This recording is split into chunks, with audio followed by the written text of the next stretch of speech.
Welcome to I dream. నేను ఉదయశ్రీ. ప్రముఖ జ్యోతిష్య సంఖ్యా శాస్త్రవేత్త రెహమాన్ గారు మనతో ఉన్నారు. ఆయనతో మాట్లాడి మనకుండే రకరకాల సమస్యలకి న్యూమరాలజీ ద్వారా పరిష్కార మార్గాలు తెలుసుకుందాం. నమస్తే sir, welcome to our Namaste studio. అమ్మా. సార్, అసలు మీరు ఏ శాస్త్రాలు చూస్తారండి? నేను ఫస్ట్ ఆస్ట్రాలజీ చార్ట్ చూస్తానమ్మా. ఓకే. ఆస్ట్రాలజీ చార్ట్లో మన లైఫ్ అసలు ఎలా ఉంటుంది, ఏం చదువుకోవాలి, ఏ జాబ్ చేయాలి, ఏ బిజినెస్ చేయాలి, మ్యారిటల్ లైఫ్ ఎలా ఉంది, సంతానం ఉన్నదా లేదా, మ్యారేజ్లో ఏమైనా ఇబ్బందులు ఉన్నాయా, సంతానంలో ఏమైనా ఇబ్బందులు ఉన్నాయా అనేటువంటి అద్భుత విషయాలన్నీ కూడా తెలియజేస్తుంది. దాని ద్వారా పరిష్కారాలు కూడా చేసుకోవడానికి అవకాశం ఉంది. ఆస్ట్రాలజీ చాలా చక్కటి సబ్జెక్ట్ అమ్మ. 80-90% దాని ప్రకారమే జరుగుతుంది. తర్వాత న్యూమరాలజీ, పేరు, మన పేరు ఎలా ఉండాలి, మన ఫోన్ నెంబర్ ఎలా ఉండాలి, మన ఇంటి నెంబర్ ఎలా ఉండాలి, మన బండి నెంబర్ ఎలా ఉండాలి, ఇవన్నీ మనం నంబర్ల మీదే బతుకుతున్నాం కాబట్టి ఏ నంబర్లు మనకు హెల్ప్ అవుతాయి, ఏ నంబర్లు హెల్ప్ అవ్వవు అని తెలుసుకోవడానికి కూడా న్యూమరాలజీ అనేది బాగా హెల్ప్ చేస్తుంది.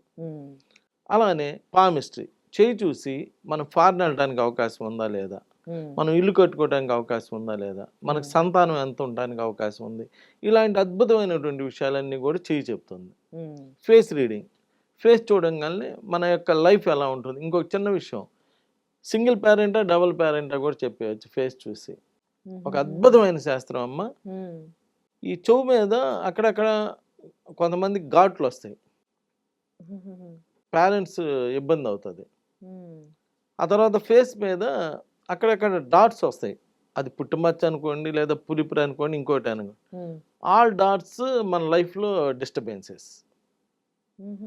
ఇలా ఫేస్ రీడింగ్, అందుకని ఇవన్నీ తీపిచ్చేసుకోండి అని చెప్పి మేము సలహాలు ఇస్తూ ఉంటాం మా దగ్గరికి వచ్చిన వాళ్ళందరికీ. అలానే సిగ్నేచర్, మీ సంతకాన్ని బట్టి ఆడపిల్లలకైతే పిసిఓడి ప్రాబ్లమ్స్, పీరియాడికల్ ప్రాబ్లమ్స్, సంతానం ప్రాబ్లమ్స్ అన్నీ మీ సంతకాన్ని బట్టి చెప్పేయచ్చు. రెమెడీ కూడా చెప్పచ్చు, మళ్ళీ ఆ ప్రాబ్లం సాల్వ్ కూడా చేయొచ్చు. ఏది సిగ్నేచర్ మార్చుకుంటే. కోర్టు కేసులు అంటే లీగల్ ప్రాబ్లమ్స్ అన్నీ సిగ్నేచర్ మీద ఆధారపడి ఉంటాయి. మీరు పెట్టే సిగ్నేచర్ ఎప్పుడైతే లెఫ్ట్ మార్జిన్ దాటి వెళ్తుందో, ఇప్పుడు ఏకి లెఫ్ట్ మార్జిన్ ఏకి లెఫ్ట్ మార్జిన్ అయితే ఇటు రాస్తుంటారు కొంతమంది. సపోజ్ బి ఉందనుకోండి, బిని ఇట్లా ముందు నుంచి రాస్తారు, బికి ఒక గీత ఉంటుంది ముందు నుంచి రాస్తారు. ఆర్ ఉంటే ఆర్కి ముందు నుంచి. ఇలా ఎవరైతే లెఫ్ట్కి జరుగుతారో వాళ్ళందరూ లీగల్ ప్రాబ్లమ్స్ ఫేస్ చేయాలి. వాళ్ళు తప్పు చేశారా లేదా పక్కన పెడితే రేపు పొద్దున ఏదో ఒక లీగల్ ప్రాబ్లం ఫేస్ చేయాలి. మీరైనా లైఫ్లో మార్జిన్ దాటి వెళ్తే తప్పనిసరిగా ఏదో ఒక ఫేస్ చేయాలమ్మా.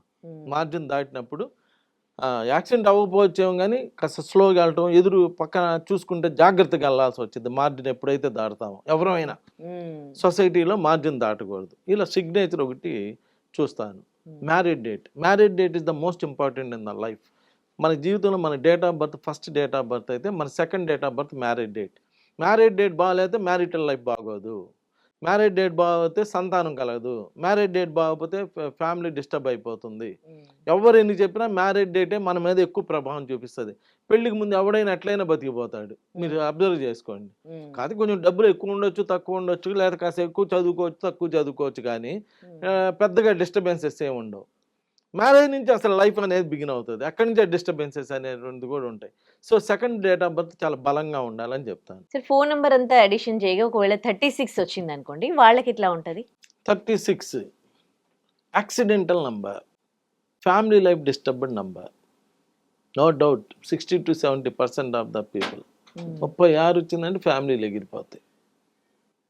ఇక్కడ అబ్బాయి మంచిదే, అమ్మాయి మంచిదే, అదేందో వాళ్ళిద్దరికి పడదు. 36 ఎంతమందిని చూశాను, ఎవరికేం తప్పదు. ఫోన్ నెంబర్లు 36 వాడిన యాక్సిడెంటల్ నంబర్. మొన్న జస్ట్ ఓఆర్ఆర్ మీద ఏదో యాక్సిడెంట్ అయింది, అమ్మాయి పేరు దివ్యానో ఏదో, అయితే ఎమ్మటే కొడితే 36. మీకు ఎవరైనా కానీ ఫోన్ చేసి ఇలా నా గురించి చెప్పండి అని చెప్పి అనగానే డేట్ మంత్ ఇయర్ కాలంగా 36 వచ్చింది అనుకోండి. లేదు, పేరు కొడతాం కదా, పేరు కొట్టినప్పుడు 36 వస్తే ఏం బాబు ఏంటి నాన్న యాక్సిడెంట్? అవునండి, నా కాల్లో రాడ్ వేశారండి, నా చెయ్యి ఇరిగిపోయిందండి, నాకు ఏదో బోన్, ఏదో కాలర్ బోన్ ఇది. అందరూ ఇలా చెప్తూ ఉంటారు. అసలు ఊరినే నమ్మరు కదమ్మా మనల్ని. జరిగింది చెప్పాలి కదా, జరిగింది చెప్పకపోతే ఎవడు నమ్ముతాడు, ఎందుకు నమ్ముతాడు? వీళ్ళేదో ఏ పెడతాడంట, పేరులో బి పెడతాడంట, ఇవన్నీ జరిగాయా అంటే, ఇది జరిగిందిరా నీకు ఈ నెగిటివ్ జరిగిందని చెప్తే మరి ఎలా చెప్పాడు? ఏహో ఈ నెగిటివ్ మనకు జరిగింది కదా, ఎలా చెప్పాడు అంటే ఈ నంబర్లో ఏదో నెగిటివ్ ఉంది కాబట్టి ఈయన పాజిటివ్ చేస్తాడంటే నమ్ముతారు. అంతేగాని రాగానే నీకు పేర్లు ఏ పెడతారా, బి పెడతారా అంటే వస్తారా? అసలు ఎవడు నమ్మడు.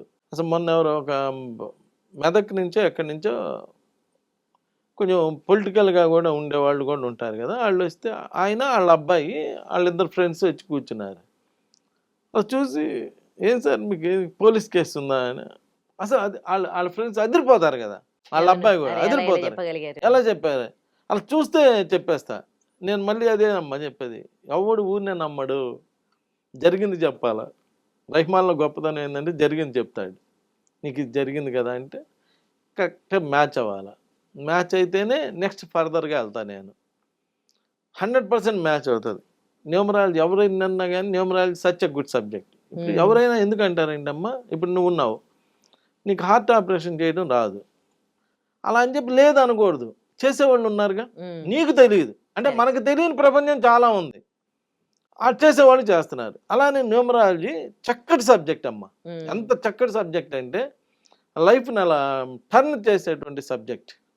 అలా టర్న్ చేసే సబ్జెక్టు మోడిఫై చేసుకుంటానికి వీలయ్యే సబ్జెక్ట్. ఇప్పుడు ఎవరైనా 36 నెంబర్తో వచ్చారనుకోండి, రాగానే బాబు యాక్సిడెంట్, అవును యాక్సిడెంట్ ఆటోమేటిక్గా ఫ్యామిలీ డిస్టర్బెన్స్ అమ్మ. యాక్సిడెంట్స్ ఆర్ ఆటోమేటిక్గా ఫ్యామిలీ డిస్టర్బ్ అవుతుంది. మీకు తెలుసో తెలీదు, లేదండి నాకు చెయ్యి ఇరిగింది తర్వాత అంతా ఆపరేషన్ చేసి అంతా సెట్ చేశారండి, మొత్తం సెట్ అయిపోయింది అని అంటూ ఉంటారు అంతే. కానీ మీరు ప్రతిసారి ఎప్పుడు హాస్పిటల్కి వెళ్ళినా మీకు ఇంతకుముందు ఏమైనా ఆపరేషన్ అయిందా, మీకు ఇంతకుముందు ఏమైనా ఆపరేషన్ అయిందా అని ఇదే వర్డ్ అడుగుతారు ప్రతి డాక్టర్. అంటే నెక్స్ట్ మీకు వచ్చే ఫర్దర్ కాంప్లికేషన్స్ అన్నిటికీ ఇదే reason.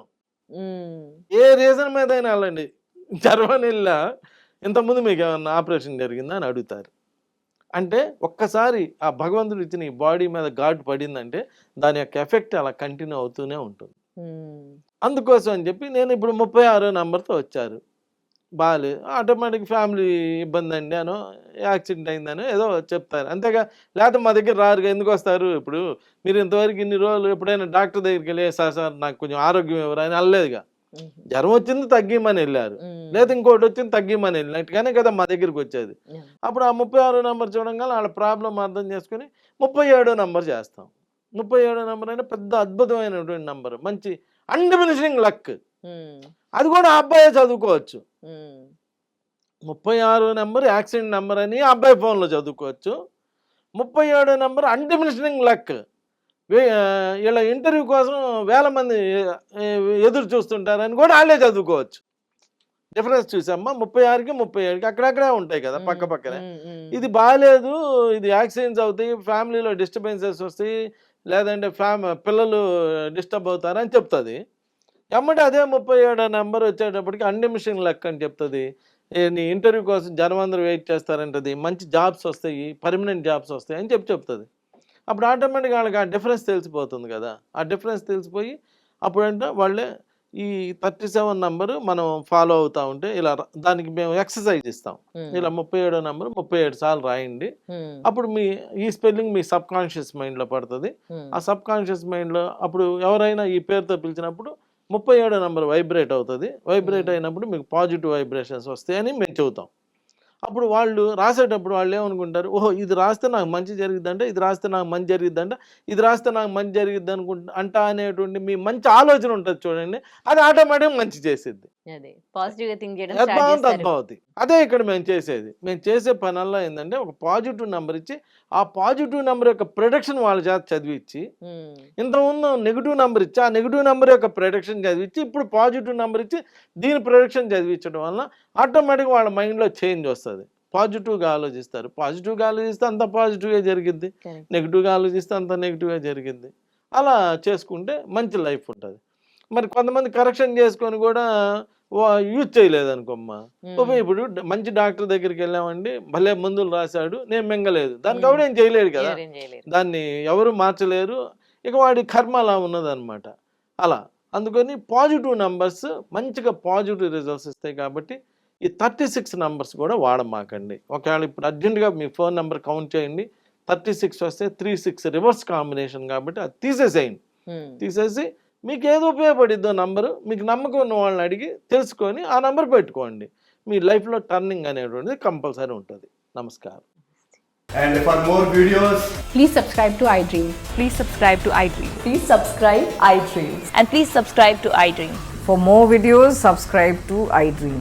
please like, share, and subscribe to the channel. Congratulations, iDream. Subscribe to iDream. Subscribe to iDream. So subscribe to iDream Media. iDream की iDream team अंदर की huge congratulations. Please subscribe iDream Media. Please subscribe to iDream. Subscribe iDream. Please subscribe to iDream. iDream అంటే నా కళల channel subscribe చేసుకున్న నోరు తిరుగుతలేదు, మీరైతే గంట గుర్తు కొట్టండి. For more such videos, please subscribe to iDream. Subscribe to iDream. Please subscribe to iDream. Please subscribe iDream Media. Please do subscribe to iDream. Please subscribe to iDream Media. For best entertainment and information, please subscribe iDream. And don't forget to subscribe to iDream.